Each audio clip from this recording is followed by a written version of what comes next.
Berita Sumsel 24 jam hari ini, Majelis Ulama Indonesia Kota Palembang menghimbau umat Islam di wilayah PPKM Mikro untuk menggelar sholat Idul Adha di rumah. Himbauan tersebut merujuk pada keselamatan jiwa merupakan prioritas utama dalam Islam. Ketua MUI Kota Palembang, Saim Marhadan menghimbau kepada umat Islam di wilayah PPKM Mikro untuk menggelar sholat Idul Adha di rumah. Hal ini sesuai dengan edaran Kemenak dan MUI Pusat yang menyatakan bahwa daerah yang menerapkan PPKM untuk tidak mewajibkan sholat Idul Adha di masjid atau musola. Termasuk pelaksanaan pemotongan hewan kurban, pihaknya meminta untuk tidak berkerumun, karena pemotongan hewan dan pembagiannya akan diantarkan langsung oleh panitia. Ketentuan tersebut disampaikan karena Islam mengajarkan bahwa keselamatan jiwa merupakan hal yang paling utama. Tentunya kita berpacu kepada surat edaran seperti tahun kemarin. Jadi pelaksanaan penyembelihan korban itu dilaksanakan dengan ada panitia tersendiri ya, sehingga mereka tidak berkerumun. Jadi diharapkan pelaksanaan itu tidak terjadi kerumunan. Jadi biarkan saja mereka yang panitia bekerja. Bagi penerima daging korban tidak usah ke lokasi, mereka tunggu saja di rumah. Kita harapkan ada panitia relawan yang mengantarkan ke rumah masing-masing. Meski demikian, jika ada masjid yang tetap menyelenggarakan sholat Idul Adha di wilayah PPKM Mikro, dia meminta agar pelaksanaan sholat untuk memperketat protokol kesehatan. Masjid juga diminta menyiapkan masker untuk jamaah. Reporter Dian Cahyani Fitri, palfresh.com. Pemirsa, Wali Kota Palembang Haji Harnojoyo bersama jajaran Polda Sumsel terus mengedukasi dan mensosialisasikan kepada warga agar tetap menerapkan protokol kesehatan. Hal ini sebagai upaya dalam memutus mata rantai penyebaran COVID-19.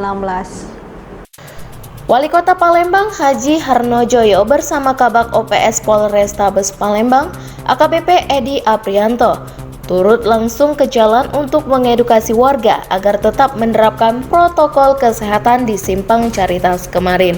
Dalam kesempatan tersebut, Haji Harnojoyo memasang stiker ajakan untuk menerapkan 5M, yakni mencuci tangan, jaga jarak, menghindari kerumunan, dan membatasi mobilitas dan mentaati penerapan pemberlakuan pembatasan kegiatan masyarakat mikro yang diberlakukan pemerintah Kota Palembang hingga 20 Juli mendatang. Untuk itulah kesadaran diri dinilai paling penting untuk memutus mata rantai COVID-19. Reporter dan juru kamera Dian Cahyani Fitri, palfresh.com. Keberadaan butik Sisesa sudah tidak asing lagi bagi konsumen setia Himar Syar'i di Kota Palembang. Dengan mengenakan butik dari brand yang telah memiliki 14 cabang di Indonesia ini, membuat kaum hawa terlihat lebih anggun dan syar'i. Keindahan motif pakaian muslimah dari butik Sisesa membuat kaum hawa akan terlihat lebih cantik namun tetap menutup aurat. Wajar saja brand yang sudah memiliki banyak cabang ini banyak dicari kaum hawa, terutama menjelang Hari Raya Idul Fitri dan Idul Adha. Public Relation and Marketing Communication Zaldi Aditya mengatakan butik Sisesa merupakan brand busana syar'i dengan konsep ready to wear and deluxe. Sisesa menjadi pionir busana muslim syar'i di Indonesia yang selalu berinovasi agar busana muslim syar'i lebih dicintai masyarakat, khususnya kepada muslimah karena mengusung tema syar'i fashionable dengan ciri khas girly, elegan, dan feminim. Saat ini, butik Sisesa saat ini pindah ke Palembang Icon Mall. Hal ini dikarenakan untuk memudahkan customer berbelanja dengan lebih aman, efisien waktu, dan lebih nyaman. Sisesa di Kota Palembang ini sudah dari 2019, tapi waktu itu lokasinya ada di Jalan Basuki Rahmat. Supaya untuk mengakomodir Sisesa lovers lebih mudah mendapatkan Sisesa, jadi kita pindah di Palembang Icon ini di tahun 2021. Produk terbaru karena Sisesa itu memang concernnya di kerudung yang kita sebut himar dan juga gamis atau dress. Untuk cuttingnya seperti biasa kita yang syar'i, tidak membentuk tubuh, tidak menerawang, tapi untuk tren tahun ini memang lebih ke pattern, lebih ke printing gitu. Idul Adha memang yang paling laris biasanya Sisesa itu himar atau kerudung. Sama ini kita ada mukena dengan pattern Sisesa. Reporter dan juru kamera Dian Cahyani Fitri, palfresh.com. Berita terakhir Sumsel 24 jam hari ini. Jembatan ponton di Desa Padang Tepung, Kecamatan Ulu Musi, Kabupaten Empak Lawang yang hanyut tahun 2019 lalu hingga kini belum diperbaiki. Untuk akses penyeberangan ke desa tetangga, warga harus menggunakan jasa rakit.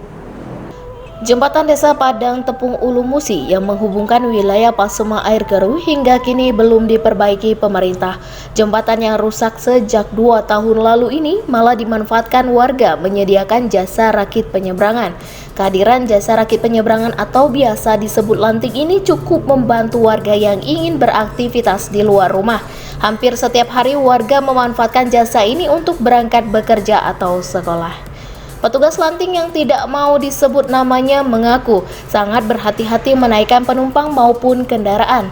Pihaknya selalu mewanti-wanti tidak melebihi kapasitas karena bisa membahayakan penumpang. Meskipun ada pencarian sejak putusnya jembatan tersebut, namun mereka lebih memilih jembatan dapat selesai sempurna karena keamanan dan keselamatan terutama anak-anak sekolah lebih utama dan terjamin jika lewat jembatan yang bagus dan kokoh. Reporter dan juru kamera Eko Wahyudi, palpres.com. Demikianlah berita Sumsel 24 jam hari ini. Bagi pemirsa yang ingin tempatnya dikunjungi atau diliput tim Sumsel 24 jam, silakan tulis di kolom komentar.